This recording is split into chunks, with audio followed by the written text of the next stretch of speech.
ஒரு அடர்ந்த காட்டுக்குள்ள பெரிய மரம் இருந்தது. அந்த மரத்து மேல திராட்சை கொடியா படர்ந்திருந்தது. அந்த கொடியில திராட்சையும் விட்டுருந்தது.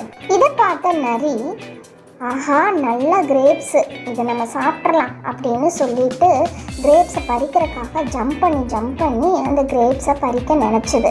ஒரு கட்டத்தில் இந்த கிரேப்ஸை பறிக்க முடியாத நரி ரொம்பவும் டயர்டாயிடுச்சு. என்னடா இது, எத்தனை தடவை ஜம்ப் பண்ணாலும் இந்த திராட்சை நம்மளுக்கு கிடைக்கவே மாட்டேங்குதே அப்படின்னு சொல்லிட்டு யோசிச்சுது. மறுபடியும் ஜம்ப் பண்ணிச்சு, அது கிடைக்கவே இல்லை. ஒரு கட்டத்தில் ரொம்பவும் டயர்டான நரி, இந்த திராட்சை நல்லா இருக்காது, ஏன்னா ரொம்ப புளிப்பாக இருக்கும்ல அப்படின்னு சொல்லிட்டு அதுவே தன்னோட மனசை சமாதானப்படுத்திட்டு அப்படின்னு சொல்லிட்டு நரி போயிடுச்சு. இந்த கதையிலேருந்து என்ன தெரியுது அப்படின்னா, நம்ம லைஃப்பில் கூட நம்ம நிறைய ஹார்ட் ஒர்க் பண்ணி சாதிக்க முடியாத ஒரு சக்ஸஸை நம்ம ஏளனமாக சீக்கிரமாக பேசிட்டு நம்மளுக்கு அது ஆப்டானது இல்லை அப்படின்னு நம்ம மனசை தேத்துறதுக்கு சொல்லிட்டு போயிடுவோம் இல்லையாங்க.